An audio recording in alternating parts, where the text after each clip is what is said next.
Hello all, Emilio here to introduce our project. We are Carolina, Josh, Skyler, and myself. We are presenting Gambling Within Gaming. Let's begin with the definition of gambling. If you have ever put money in an arcade game in hopes of winning something, you have partaken in gambling. It's when you risk something of value, usually money, in hopes of winning something of even more value. An issue here is that not all options have age restrictions. When walking through an arcade and you see a toy grabber game, pop in a coin for a chance to win a stuffed animal. That stuffed animal is far more valuable than that coin, and you risk leaving with nothing at all. A point of controversy here is we don't all have the same definition of gambling. Skins betting and loot boxes are another popular non-age restricted option. The Gambling Commission states that 1 out of 10 11 to 16-year-olds have participated in these. This is just the tip of the iceberg. From here, my partners on this project will dive deeper into the opposing positions and argue tension and contradiction that have and have not been resolved. Gambling in games has both its positives and its negatives. To begin with the positives, it allows for free-to-play games. Many gacha games allow free-to-play qualities that can appeal to younger gamers, gathering a large reach in the process and introducing them to games without having them pay to play the game. For example, games such as Cookie Run and Genshin Impact are some of the few popular games that have been released within the past 2 years that has gathered a large audience that has very big gacha qualities. Additionally, there's an incentive for players to want to keep playing the game more. It gives players more of a reason to want to play since it is a quote-unquote non-toxic RNG quality in the game that will make players participate more. Additionally, more events within the game to get more items through RNG is usually what excites players and keeps them hooked onto the game. To add on to this, usually RNG is a fun and exciting part of games. Who doesn't like a bit of mystery when it comes to your items or the characters that you can get? It doesn't hurt you, it does not ruin the game quality, and it makes the game more fun.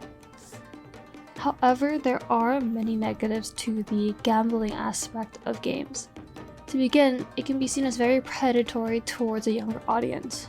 There's a chance that kids will become obsessed with this quality of gaming and only gain value from spending and receiving random objects within the game.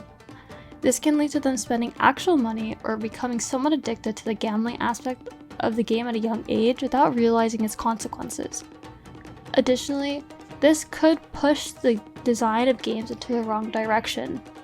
It is possible that gaming companies will completely ignore other aspects of their games such as balancing, character updates, and other qualities to focus on gachas because it produces the most money. This can turn the game from a unique one to one whose sole purpose is to leech from your wallet. Finally, there's a chance to lose monetary values. For example, many people will freely toss away money because of their addiction to RNG and similar aspects of that game. This can slowly be translated to in real life situations where money management can become an issue and could possibly destroy a person or a young adult's life because they do not know how to manage that money. It is similar to the issue of a child spending money because they do not realize the value, but now it's put into a position where someone has access to that money and could toss away that money for this RNG portion of a game. Free-to-play games are the most common games that may include gambling, but monetization of free-to-play games is relatively new in the history of games. Historically, games such as Neopets, RuneScape, and MapleStory are some of the first pioneers of the free-to-play business model. While these free-to-play, easily accessible games were successful, they were no competition compared to the giants of their time. Consoles, being the primary way to play games, were still unable to support games that required online payments.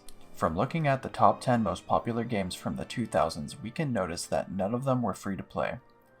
This pattern changed after the popularity of League of Legends in 2010. Soon, other popular free-to-play games surfaced such as Dota 2 in 2013. League of Legends is second place over nearly half a decade, consistently just rivaling behind Minecraft, a paid game.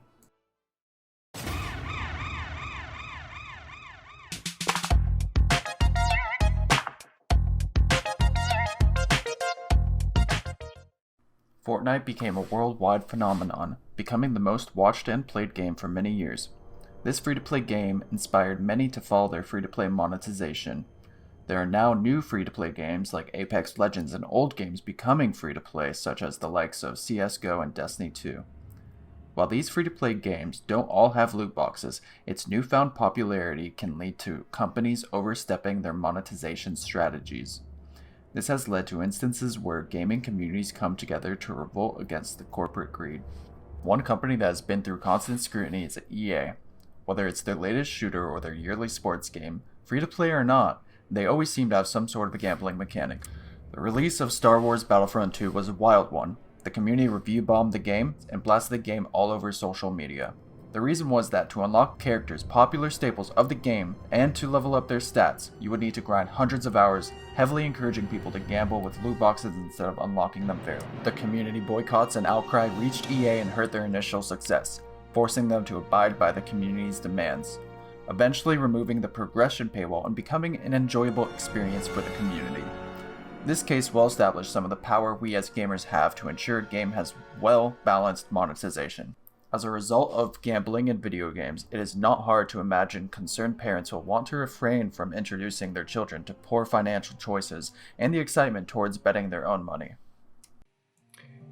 The issue of gambling mechanics such as loot boxes is still an ongoing issue for gamers and game developers alike. Each year, developers like EA and 2K pump out new versions of their most popular sports games, which have become increasingly jam-packed with loot boxes and gambling mechanics to the derision of the player base. Outside of the world of sports games, gacha games headlined by Genshin Impact have become massively popular. This, however, has not come without increased scrutiny from government regulators.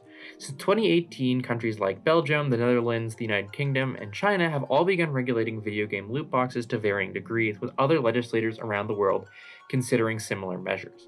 In terms of community pushback, for the most part, the general stance of the gaming community seems to be that gacha loot box mechanics are acceptable in free-to-play games and sports games, but less so in games you pay for, especially if the loot boxes tangibly affect gameplay. In response to this, game publishers have toned down their efforts to include loot boxes in absolutely every game, which has made the issue fade a bit in the public consciousness.